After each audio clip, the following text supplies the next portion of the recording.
Humans are weird jump scare. Secondary visiting ranger?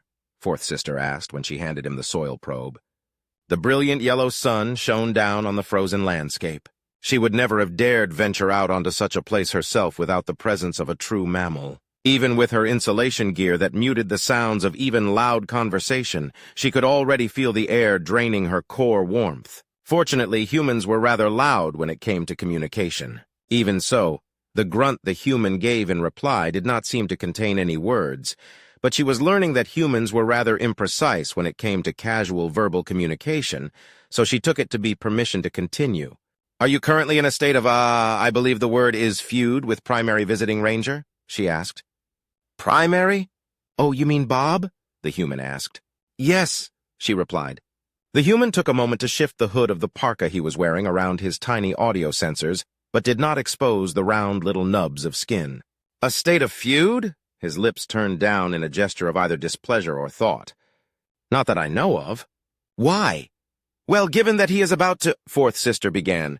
The still, thick atmosphere was split by a high-pitched shriek as primary visiting ranger leapt out from behind a shrubbery and grasped at secondary visiting ranger. Fourth sister felt her frill slapping against the interior of her thermal wear in confusion. Primary visiting ranger was perhaps a full body length from secondary visiting ranger. There was no way a human could physically touch another from that distance. However, secondary visiting ranger still leapt back with a vocalization that she was fairly certain counted as a profanity. She stooped over to pick up the probe secondary visiting ranger had dropped. "Really, Bob?" secondary visiting ranger demanded, his hand clutched over his primary circulatory pump. "Really?" Primary visiting ranger was laughing in delight to such an extent that fourth sister was somewhat concerned for his health. He doubled over and braced his arms on his knees. "Oh yeah, Mac," he finally gasped. "Really? You should have seen your face." "Real mature," secondary visiting ranger muttered. She could not see under his goggles, but from the flexing of the exposed muscles, she presumed that he was performing that odd ritual of rolling his eyes that was so very disturbing. Inset organs should not move in that manner. "Is this an amusing encounter or an antagonistic one?" fourth sister asked as she handed secondary visiting ranger the soil probe. "Amusing!" primary visiting ranger stated firmly, all of his teeth showing in a wide grin. "Not antagonistic," secondary visiting ranger spoke at the same time. "Just annoying and immature." "You needed the cardio anyway," primary visiting ranger said. He straightened and strode past them, not breaking stride but managing to clout secondary visiting ranger on the shoulder with those built-in clubs humans were so infamous for. "See you back at the base, Mac," he said cheerfully. "Not if I see you first," secondary visiting ranger muttered. Humans are weird self-control. "For the record," eighth sister said as calmly as she could, with her frill extended as far as it would go in a display she could only pray the human didn't recognize as scornful disbelief. "For what record?" the human sitting across the table from her demanded. His outer membrane was flush with toxin signals, and his pheromone cloud was awash with horrid indicators of the internal torment his digestive system was going through. For once in her career, eighth sister regretted that human biosignals were so easy to translate. "The medical record," eighth sister said, forcing her frill to lay flat. "The one your superiors are paying me to keep. The one that you yourself said was a, and I quote, crackerjack." "Don't quote my words back to me," snapped the human, slumping in a way that should not have been possible for a creature with a calciferous endoskeleton. "Very well," eighth sister agreed. She reminded herself that the digestion-impeded human was suffering far more than she was and deserved sympathy, even if, as she suspected, his suffering was entirely his own doing. "Now, when you submitted your specific dietary needs to the base, you indicated that you had a dangerous learned immune response to what common human foods?" she asked. "Gluten, mammalian lactation, and yeast byproducts," the human muttered with a sigh. "And what product did you specifically order from the non-essential foodstuffs merchant?" she asked. "Chocolate eclairs," the human said in a still lower voice. "And did you personally eat these non-essential foodstuffs?" she asked. "I bloody well did," snapped the human. "For the record, you know." "And what are the primary ingredients of these non-essential foodstuff?" She pressed on, deciding to ignore the outburst. "Sugar," he began, "and chocolate and baking soda and baking powder and water, and," she pressed, "milk, Gluten and yeast, he muttered, somehow managing to slump even lower in his seat, all the while maintaining a steady, resentful glare at a point right in between her eyes. She waited for him to continue, to offer some explanation, but he only glared at her defiantly until she let her frill droop and gestured at the door. As he stood, his gastrosystem released a cloud of foul waste product, and he flushed in embarrassment before hurrying out of the room. Eighth Sister clamped down her frill and wondered if she could get a transfer. Humans are weird. The witching hour. One of the humans is missing! Sub-Commander Grist let out a hiss of annoyance and curled closer to his sleeping partner. If he could just ignore the voice long enough. Sub-Commander! The voice pressed. One of the humans is missing. Grist gave a low grumble. His traitorous sleep fellow rolled away from him and kicked lazily at his thigh. The sleep-curled talons posed no danger to his skin, but it would still leave some bruises if he didn't move. He stretched and slipped out from under the thermo cover. He resolutely ignored whoever had woken him as he stomped over to the shelf that held his Torga juice. He flipped the lid off with his lower jaw and shoved his muzzle into the sweet liquid. He took a few blessed moments to swirl the fluid around his teeth. He felt a rear tooth shift and made a mental note to make a dental appointment. He finally took a deep breath, swallowed, and rotated his body to glare at his commander. What do you mean that one of the humans is missing? Grist demanded. Commander Pulp shifted on his forepaws uneasily and glanced sideways as if he was watching the actual question hovering between them. Why did Pulp think that this issue was Grist's problem when it was very clearly his off-shift? Grist fought back a groan. Pulp was new. As in arrived 4 days ago with no prior human experience and 40 years of command experience new. He was trying not to be a complete ridge skull, at least. Grimes was last registered by the sensors in his sleeping situation over an hour ago, Pulp informed him. I grew worried as it was his sleep time and followed his scent track to the airlock. Did you ask the other humans? Grist asked, rubbing a paw over his eyes in an attempt to loosen his scales. I did, Pulp said, then gave a long sigh. The answer made no sense. What did they say? Grist asked. He always gets twitchy during the witching hour, Pulp replied, raising his nasal ridges to indicate a direct quote. Witching? Grist ran the word over his teeth as they ambled out of the room and into the hallway. Pulp was looking at him hopefully, but Grist bobbed his snout in confusion. Pulp's eyes dimmed in disappointment. Never heard the word, Grist said. Pulp stared at him pleadingly.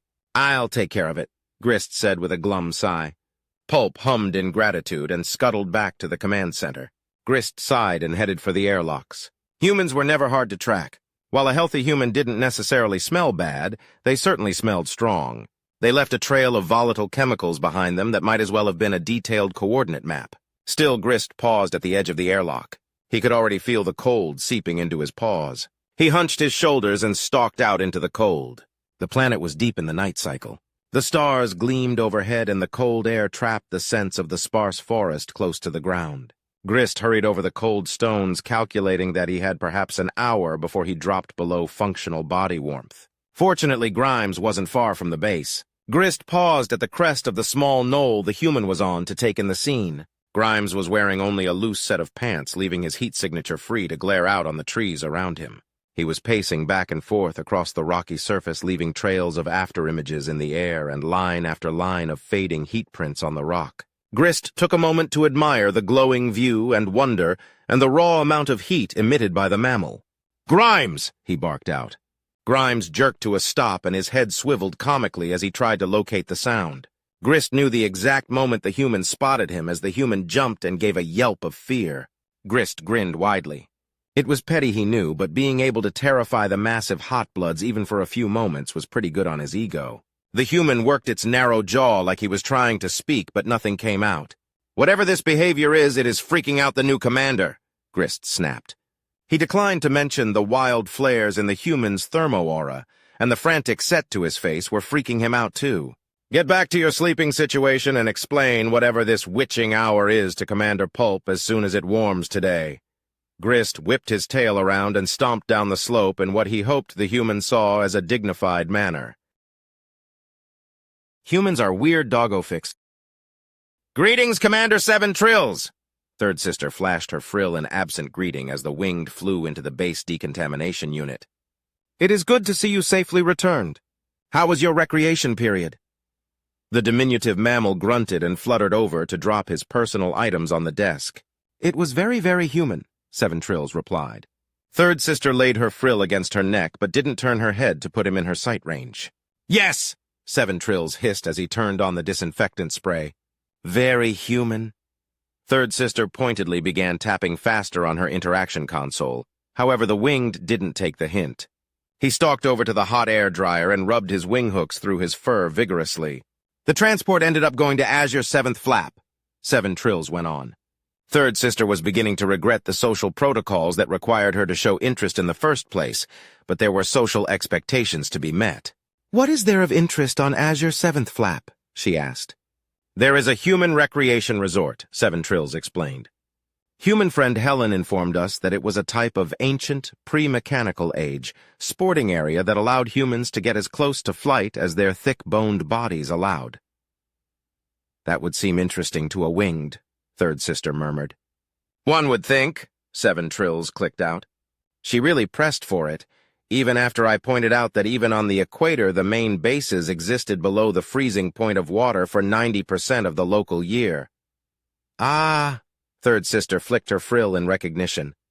Yes, that is the planet that nearly killed the cold-blooded ones when they sent an expedition.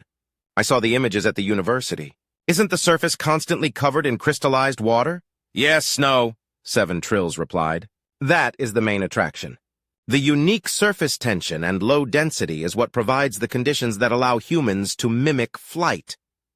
But your body mass is so low, Third Sister observed with a dissatisfied click, that even with a proper internal thermostat, you would lose your heat so quickly that you might as well be a cold blood. Oh, we knew it, Seven Trills said with a grimace as he flapped up to rest on her shoulder. Third Sister held out her frill in stiff indignation, but Seven Trills seemed to only take it as an invitation droop against her neck. She reminded herself that he had been in the company of humans. Why did you not simply outvote her? Third Sister asked. She was so eager, Seven Trills explained with a tiny sigh. And we thought we would be able to get some amazing data on the human flight neural circuit to sell to the College of Mammalian Psychology. Did they accept the data? Third Sister asked, her interest reviving again. We didn't get any, Seven Trills said, pressing his sensory horns into her outer membrane. Was she unable to participate due to injury? Third Sister asked in concern. She hates skiing, Seven Trills informed her. She always has. The activity not only holds no attractions for her, she actively discourages other humans from participating in it. Why did she wish to go to a planet with no other form of recreation? Third Sister demanded. Do you remember why the cold-blooded ones didn't die on Azure 7th Flap? He asked. The human expedition saved them, Third Sister replied. Ah, did she wish to go for historical pride? Do you remember how the humans saved them? Seven Trills pressed. I do not, Third Sister answered. I am not a memory keeper. She paused. I think it had something to do with human having a superior transport device. That was part of it, Seven Trills confirmed. The humans had sleds designed to run over the surface of the crystallized water. They were very effective, but none of the high-energy engines worked due to the unique electromagnetic fields on the planet, and no combustion engine would ignite in the atmosphere. So how did the humans solve that problem? She asked. Seven Trills flipped over and pointed a personal projector at the wall. He activated it, and Third Sister clicked in surprise. I have seen those at the main university, she said. But never this variation. An entire species dedicated to transport. Fascinating. I thought them medical aids and message carriers at best. Only this variation, Seven Trills began. This breed is dedicated to transport, we learned. But what does their presence have to do with human friend Helen going to a base with no form of recreation she enjoys? Third Sister asked, getting tired of being a couch for the winged. She said, Seven Trills said with a groan, dropping one wing over his eyes, that she desperately needed a doggo fix and huskies would do as well as any other doggo. Do you? He suddenly took off and darted around the room at mad vectors. Do you have any idea how much they drool? Third Sister began to back out of the room. Or how hard it is to get drool out of fur, he demanded. Human friend Helen laughed, but skin can be washed in cold weather. The rant cut off as Third Sister slipped into the corridor.